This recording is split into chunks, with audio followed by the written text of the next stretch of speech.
And so finally we come to the last consideration, which is the question, in what way and by what means can an individual who is under the impression that he is a separate individual, limited by and enclosed in his bag of skin, how can such a person effectively realize that he is deep down the universal self, the Brahman? This, of course, is a curious question. It proposes a journey to the place where you already are. Now, it's true that you may not know that you are there, but you are. And if you take a journey to the place where you are, you will visit many other places than the place where you are, and perhaps when you find through some long experience that all the places you go to are not the place you wanted to find, it may occur to you that you were already there in the beginning. And that is the Dharma, or method, as I translated that word, which all gurus, teachers of spiritual development, use fundamentally. They are all of them tricksters, but in the most beneficent sense of the word trickster. Why trickster? Because, do you know, it's terribly difficult, in fact it's impossible, to surprise yourself on purpose. And yet, to be surprised is a great thing. But you can't plan a surprise for yourself. Somebody else can do it for you. And that is why so often a guru or teacher is necessary in this process. But let me say right from the start that a guru, there are many kinds of gurus. First of all, among human gurus, there are square gurus and there are beat gurus. There are gurus like, well, let's say a great Zen master today. Let's take Oda Roshi at Daitokuji, who is a square guru and a very good one. But you go through regular channels. Then there is a guru like Mr. Gurdjieff, who is a rascal guru, who leads you in by means that are very, very strange indeed. Then there are gurus that are not people. The gurus may be situations, a certain kind of problem or encounter. Even a book can to some extent be a guru. A friend can be a guru.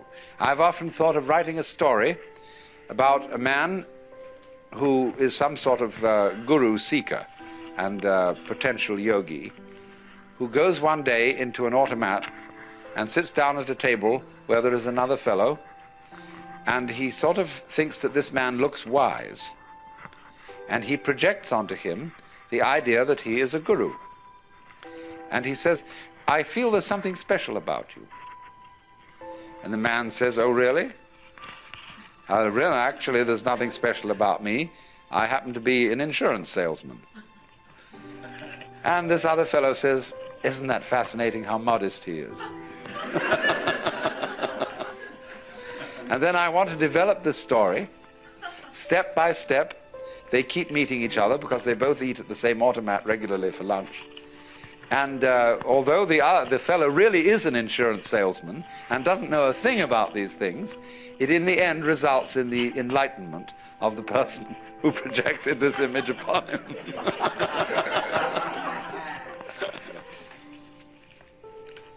So there are, as I say, many kinds of guru. But the problem of the guru is to show the inquirer in some effective way that he already has what he's looking for.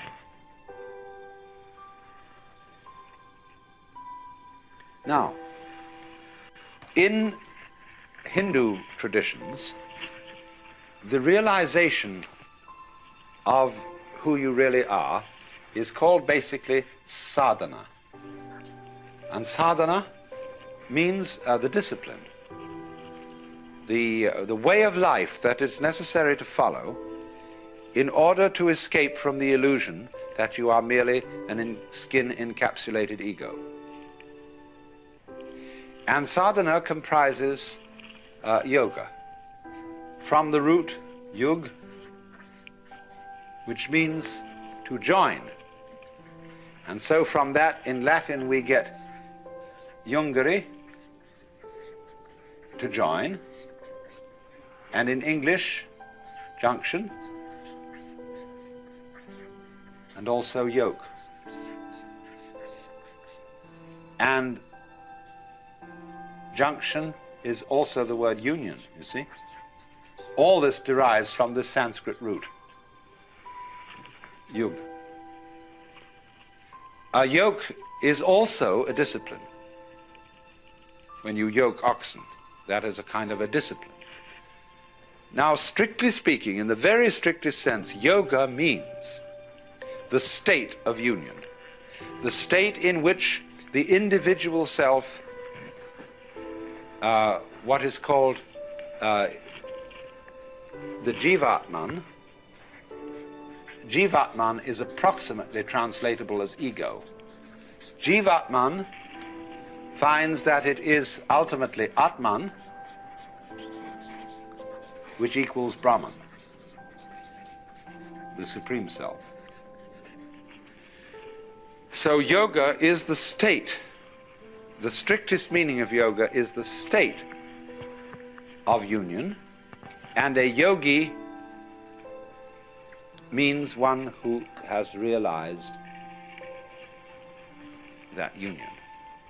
But we find that the word is not normally used in that way, in that strict sense. Yoga, in the normal way of use, means the practice of meditation whereby one comes into the state of union, and the yogi means one who is a traveler, a seeker, who is on the way to that point.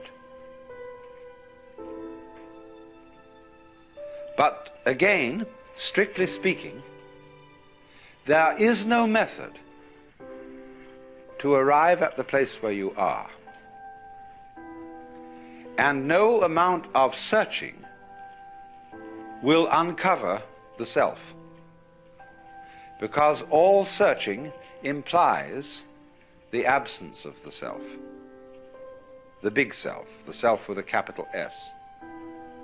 So that to seek it is to thrust it away, and to practice a discipline to attain it is to postpone realizing. There is a famous Zen story told of a monk who was sitting in meditation, and the master came along and said, "What are you doing?" He said, "I'm meditating to become a Buddha." Whereupon the master picked up a brick that was lying nearby and started polishing it, rubbing it. And the monk said, "What are you doing?" He said, "I'm rubbing this brick to make it a mirror." He said, "By no amount of rubbing could you ever make a brick into a mirror." The master replied, "By no amount of zazen could you become a Buddha." Zazen means sitting meditation. They react very badly to this story in modern-day Japan. Anyway, what is important, you see, quite radically here, supposing that I say to you, each one of you is really the great self, you know, the Brahman. And you say, well, all you've said up till now makes me fairly sympathetic to this intellectually, but I don't really feel it. What must I do to feel it really? My answer to you is this. You ask me that question because you don't want to feel it really. You're frightened of it. And therefore, what you're going to do is you're going to get a method of practice so that you can put it off.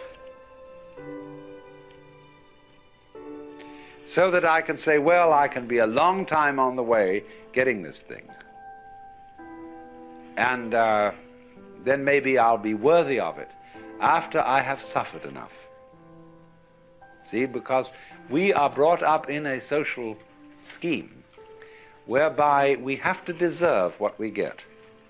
And the price that one pays for all good things is suffering. But all of that is precisely postponement, because one is afraid here and now to see it.